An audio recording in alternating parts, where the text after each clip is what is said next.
ஆதியாகமம் 41ஆம் அதிகாரம். 1. 2 வருஷம் சென்ற பின்பு பார்வோன் ஒரு சொப்பனம் கண்டான். அது என்னவென்றால், அவன் நதியண்டையிலே நின்று கொண்டிருந்தான். 2. அப்பொழுது அழகும் புஷ்டியுமான 7 பசுக்கள் நதியிலிருந்து ஏறி வந்து புல் மேய்ந்தது.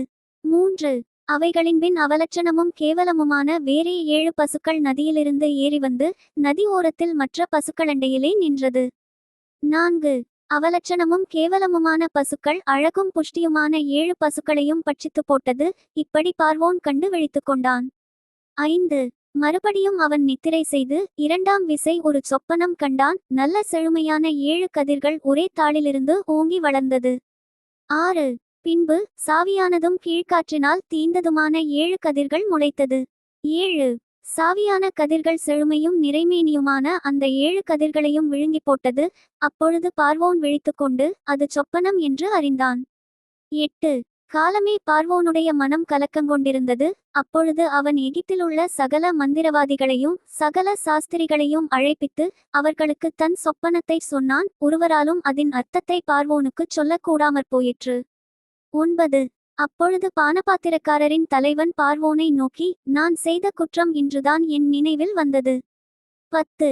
பார்வோன் தம்முடைய ஊழியக்காரர் மேல் கடுங்கோபங்கொண்டு என்னையும் சுயம்பாகிகளின் தலைவனையும் தலையாரிகளின் அதிபதி வீடாகிய சிறைச்சாலையிலே வைத்திருந்த காலத்தில். 11.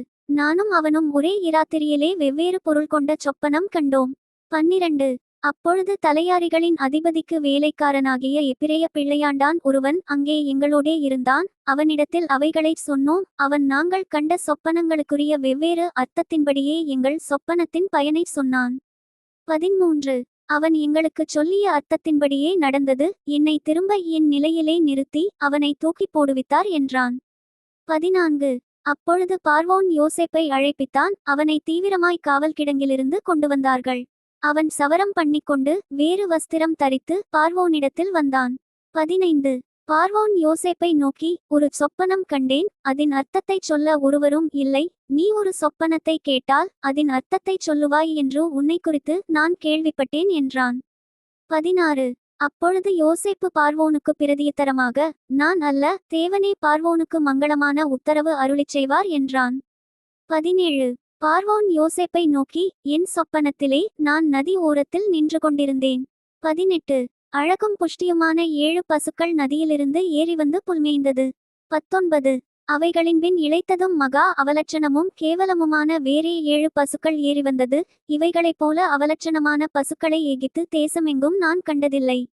20. கேவலமும் அவலட்சணமுமான பசுக்கள் கொழுமையான முந்தின 7 பசுக்களையும் பட்சித்து போட்டது. 21. அவைகள் இவைகளின் வயிற்றுக்குள் போயும் வயிற்றுக்குள் போயிற்றென்று தோன்றாமல் முன் இருந்தது போலவே அவலட்சணமாயிருந்தது. இப்படி கண்டு விழித்துக்கொண்டேன். 22. பின்னும் நான் என் சொப்பனத்திலே நிறைமேனியுள்ள 7 நல்ல கதிர்கள் ஒரே தாளிலிருந்து ஓங்கி வளரக் கண்டேன். 23. பின்பு சாவியானவைகளும் கீழ்காற்றினால் தீந்து பதறானவைகளுமான 7 கதிர்கள் முளைத்தது. 24. சாவியான கதிர்கள் அந்த 7 நல்ல கதிர்களையும் விழுங்கி போட்டது. இதை மந்திரவாதிகளிடத்தில் சொன்னேன். இதன் பொருளை எனக்கு விடுவிக்கிறவன் ஒருவனும் இல்லை என்றான். 25.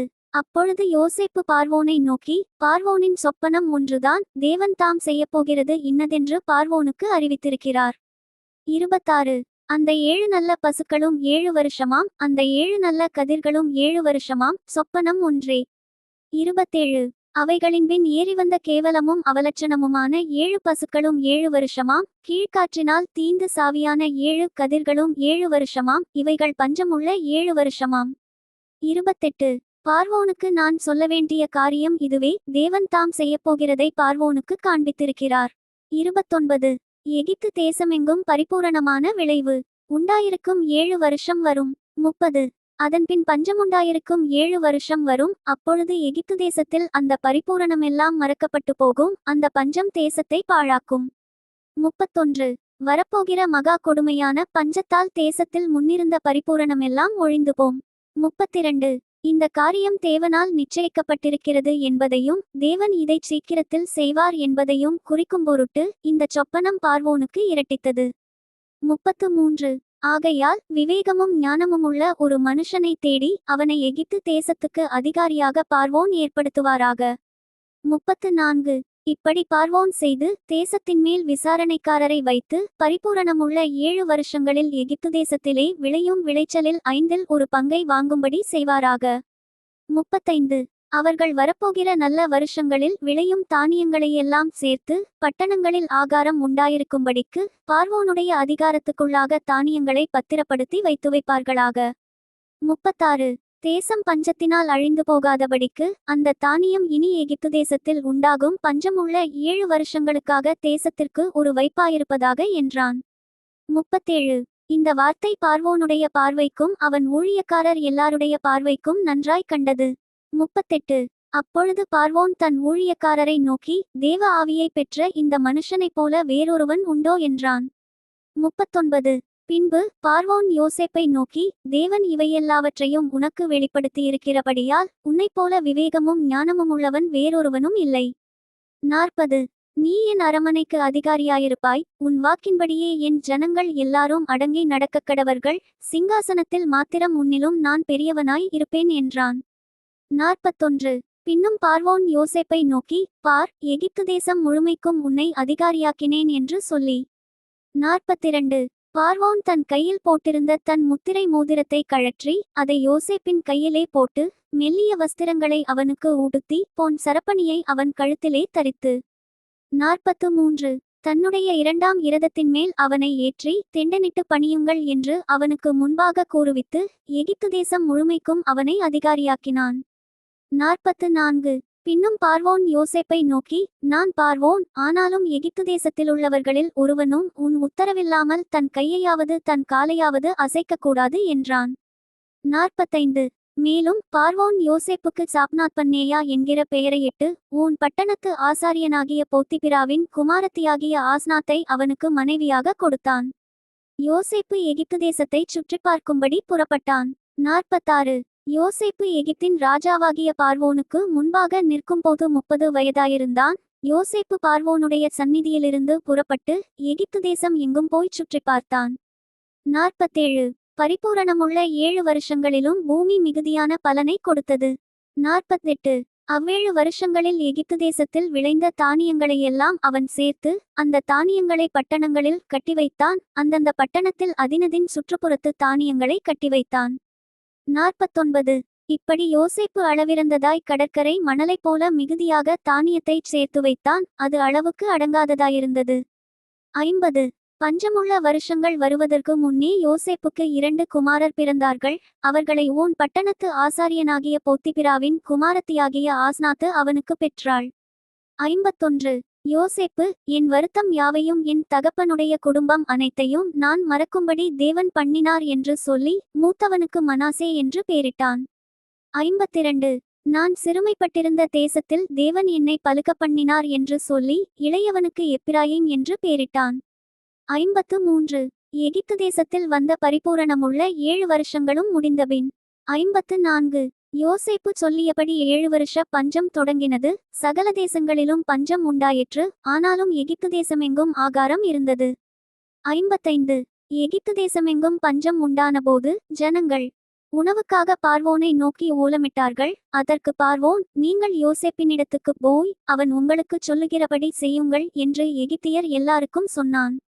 56 தேசமெங்கும் பஞ்சம் உண்டானபடியால் யோசேப்பு களஞ்சியங்களையெல்லாம் திறந்து எகிப்தியருக்கு விற்றான். பஞ்சம் எகிப்து தேசத்தில் வரவர கொடிதாயிற்று. 57 சகல தேசங்களிலும் பஞ்சம் கொடிதாயிருந்தபடியால் சகல தேசத்தார்களும் யோசேப்பினிடத்தில் தானியம் கொள்ளும்படி எகிப்துக்கு வந்தார்கள். ஆதியாகமம் 42ஆம் அதிகாரம்.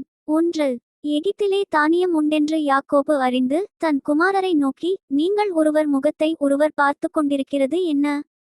2 எகிப்திலே தானியம் உண்டென்று கேள்விப்படுகிறேன். நாம் சாக்காமல் உயிரோடிருக்கும்படி நீங்கள் அவ்விடத்துக்கு போய் நமக்காக தானியம் கொள்ளுங்கள் என்றான். 3 யோசேப்பின் சகோதரர் 10 பேர் தானியங்கொள்ள எகிப்துக்கு போனார்கள்.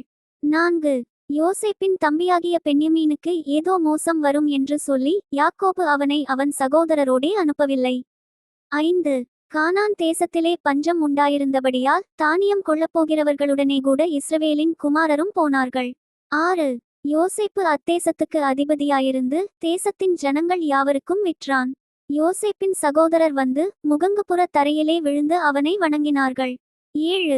யோசேப்பு அவர்களை பார்த்து தன் சகோதரர் என்று அறிந்து கொண்டான். அறிந்தும் அறியாதவன் போல கடினமாய் அவர்களோடே பேசி, நீங்கள் எங்கேயிருந்து வந்தீர்கள் என்று கேட்டான். அதற்கு அவர்கள், கானான் தேசத்திலிருந்து தானியம் கொள்ள வந்தோம் என்றார்கள். 8. யோசேப்பு அவர்களை தன் சகோதரர் என்று அறிந்தும் அவர்கள் அவனை அறியவில்லை. 9. யோசேப்பு அவர்களை குறித்து தான் கண்ட சொப்பனங்களை நினைத்து அவர்களை நோக்கி, நீங்கள் வேவுகாரர், தேசம் எங்கே திறந்து கிடக்கிறது என்று பார்க்க வந்தீர்கள் என்றான். 10. அதற்கு அவர்கள், அப்படியல்ல ஆண்டவனே, உமது அடியாராகிய நாங்கள் தானியம் கொள்ள வந்தோம். 11. நாங்கள் எல்லாரும் ஒரு தகப்பனுடைய பிள்ளைகள், நாங்கள் நிஜஸ்தர், உமது அடியார் வேவுகாரர் அல்ல என்றார்கள். 12. அதற்கு அவன், அப்படியல்ல, தேசம் எங்கே திறந்து கிடக்கிறது என்று பார்க்கவே வந்தீர்கள் என்றான். 13. அப்பொழுது அவர்கள், உமது அடியாராகிய நாங்கள் 12 சகோதரர், கானான் தேசத்தில் இருக்கிற ஒரு தகப்பன் புத்திரர், இளையவன் இப்பொழுது எங்கள் தகப்பனிடத்தில் இருக்கிறான், ஒருவன் காணாமற் போனான் என்றார்கள். 14. யோசேப்பு அவர்களை நோக்கி, உங்களை வேவுகாரர் என்று நான் சொன்னது சரி. 15. உங்கள் இளைய சகோதரன் இங்கே வந்தாலொழிய நீங்கள் இங்கேயிருந்து புறப்படுவது இல்லை என்று பார்வோனின் ஜீவனைக் கொண்டு ஆணையிட்டுச் சொல்லுகிறேன். 16. இதனாலே நீங்கள் சோதிக்கப்படுவீர்கள். உங்கள் சகோதரனை அழைத்து வரும்படி உங்களில் ஒருவனை அனுப்புங்கள். உங்களிடத்தில் உண்மை உண்டோ இல்லையோ என்று உங்கள் வார்த்தைகள் சோதிக்கப்படுமளவும் நீங்கள் காவலில் இருக்க வேண்டும். இல்லாவிட்டால் நீங்கள் வேவுகாரர்தான் என்று பார்வோனின் ஜீவனைக் கொண்டு ஆணையிட்டுச் சொல்லுகிறேன் என்று சொல்லி. 17. அவர்கள் எல்லாரையும் 3 நாள் காவலிலே வைத்தான். 18. 3ஆம் நாளிலே யோசேப்பு அவர்களை நோக்கி, நான் தேவனுக்கு பயப்படுகிறவன், நீங்கள் உயிரோடே இருக்கும்படிக்கு ஒன்று செய்யுங்கள். 19. நீங்கள் நிஜஸ்தரானால் சகோதரராகிய உங்களில் ஒருவன் காவற்கூடத்தில் கட்டுண்டிருக்கட்டும். மற்றவர்கள் புறப்பட்டு பஞ்சத்தினால் வருந்துகிற உங்கள் குடும்பத்துக்கு தானியம் கொண்டு போய் கொடுத்து. 20. உங்கள் இளைய சகோதரனை என்னிடத்துக்கு அழைத்து கொண்டு வாருங்கள், அப்பொழுது உங்கள் வார்த்தைகள் மெய்யென்று விளங்கும், நீங்கள் சாவதில்லை என்றான். அவர்கள் அப்படிச் செய்கிறதற்கு இசைந்து. 21. நம்முடைய சகோதரனுக்கு நாம் செய்த துரோகம் நம்மேல் சுமந்தது. அவன் நம்மை கெஞ்சி வேண்டிக் கொண்டபோது அவனுடைய மனைவியாகுலத்தை நாம் கண்டோம், அவனுக்கு செவிகொடாமற் போனோமே, ஆகையால் இந்த ஆபத்து நமக்கு நேரிட்டது என்று ஒருவரை ஒருவர் பார்த்து சொல்லிக் கொண்டார்கள். 22. அப்பொழுது ரூபன் அவர்களை பார்த்து, இளைஞனுக்கு விரோதமாக பாவஞ்செய்யாதிருங்கள் என்று நான் உங்களுக்குச் சொல்லவில்லையா? நீங்கள் கேளாமற் போனீர்கள். இப்பொழுது இதோ அவன் இரத்தப்பழி நம்மிடத்தில் வாங்கப்படுகிறது என்றான். 23. யோசேப்பு துப்பாசியைக் கொண்டு அவர்களிடத்தில் பேசினபடியால் தாங்கள் சொன்னது அவனுக்கு தெரியும் என்று அறியாதிருந்தார்கள். 24. அவன் அவர்களை விட்டு அப்புறம் போய் அழுது திரும்ப அவர்களிடத்தில் வந்து அவர்களோடே பேசி அவர்களில் சிமியோனை பிடித்து அவர்கள் கண்களுக்கு முன்பாக கட்டுவித்தான். 25. பின்பு அவர்கள் சாக்குகளை தானியத்தால் நிரப்பவும் அவர்கள் பணத்தை திரும்ப அவனவன் சாக்கிலே போடவும் வழிக்கு வேண்டிய ஆகாரத்தை கொடுக்கவும் யோசேப்பு கட்டளையிட்டான். அப்படியே அவர்களுக்குச் செய்யப்பட்டது. 26. அவர்கள் அந்த தானியத்தை தங்கள் கழுதைகள் மேல் ஏற்றிக்கொண்டு அவ்விடம் விட்டு புறப்பட்டு போனார்கள். 27. தங்குகிற இடத்திலே அவர்களில் ஒருவன் தன் கழுதைக்கு தீவனம் போட தன் சாக்கை திறந்தபோது சாக்கின் வாயிலே தன் பணம் இருக்கிறதைக் கண்டு. 28. தன் சகோதரரை பார்த்து, என் பணம் திரும்ப வந்திருக்கிறது, இதோ அது என் சாக்கிலே இருக்கிறது என்றான். அப்பொழுது அவர்களுடைய இருதயம் சோர்ந்து போய் அவர்கள் பயந்து ஒருவரை ஒருவர் பார்த்து, தேவன் நமக்கு இப்படி செய்தது என்ன என்றார்கள். 29. அவர்கள் கானான் தேசத்திலுள்ள தங்கள் தகப்பனாகிய யாக்கோபினிடத்தில் வந்து தங்களுக்குச் சம்பவித்தவைகளையெல்லாம் அவனுக்கு அறிவித்து. 30. தேசத்துக்கு அதிபதியாயிருக்கிறவன் எங்களை தேசத்தை வேவு பார்க்க வந்தவர்கள் என்று எண்ணி எங்களோடே கடினமாய் பேசினான். 31. நாங்களோ அவனை நோக்கி, நாங்கள் நிஜஸ்தர், வேவுகாரர் அல்ல. 32. நாங்கள் 12 சகோதரர், ஒரு தகப்பன் புத்திரர், ஒருவன் காணாமற் போனான், இளையவன் இப்பொழுது கானான் தேசத்தில் எங்கள் தகப்பனிடத்தில் இருக்கிறான் என்றோம். 33. அப்பொழுது தேசத்தின் அதிபதியானவன், நீங்கள் நிஜஸ்தர் என்பதை நான் அறியும்படி உங்கள் சகோதரரில் ஒருவனை நீங்கள் என்னிடத்தில் விட்டு பஞ்சத்தினால் வருந்துகிற உங்கள் குடும்பத்துக்கு தானியம் வாங்கிக் கொண்டு போய் கொடுத்து. 34. உங்கள் இளைய சகோதரனை என்னிடத்தில் அழைத்து கொண்டு வாருங்கள், அதனாலே நீங்கள் வேவுகாரர் அல்ல, நிஜஸ்தர் என்பதை நான் அறிந்து கொண்டு உங்கள் சகோதரனை விடுதலை செய்வேன், நீங்கள் இந்த தேசத்திலே வியாபாரமும் பண்ணலாம் என்றான் என்று சொன்னார்கள். 35. அவர்கள் தங்கள் சாக்குகளிலுள்ள தானியத்தை கொட்டுகையில் இதோ அவனவன் சாக்கிலே அவனவன் பணமுடிப்பு இருந்தது. அந்த பணமுடிப்புகளை அவர்களும் அவர்கள் தகப்பனும் கண்டு பயந்தார்கள். 36. அவர்கள் தகப்பனாகிய யாக்கோபு அவர்களை நோக்கி, என்னை பிள்ளையற்றவனாக்குகிறீர்கள். யோசேப்பும் இல்லை, சிமியோனும் இல்லை, பென்யமீனையும் கொண்டு போக பார்க்கிறீர்கள். இதெல்லாம் எனக்கு விரோதமாய் நேரிடுகிறது என்றான். 37. அப்பொழுது ரூபன் தன் தகப்பனை பார்த்து, அவனை என் கையில் ஒப்புவியும், நான் அவனை திரும்ப உம்மிடத்தில் கொண்டுவருவேன். அவனை கொண்டுவராவிட்டால் என் 2 குமாரரையும் கொன்றுபோடும் என்று சொன்னான். 38. அதற்கு அவன், என் மகன் உங்களோடே கூட போவதில்லை. அவன் தமையன் இறந்து போனான், இவன் ஒருவன் மீதியாயிருக்கிறான். நீங்கள் போகும் வழியில் இவனுக்கு மோசம் நேரிட்டால் நீங்கள் என் நரைமயிரைச் சஞ்சலத்தோடே பாதாளத்தில் இறங்க பண்ணுவீர்கள் என்றான். Thank you. Bye from Daniel. Bye from Daniel.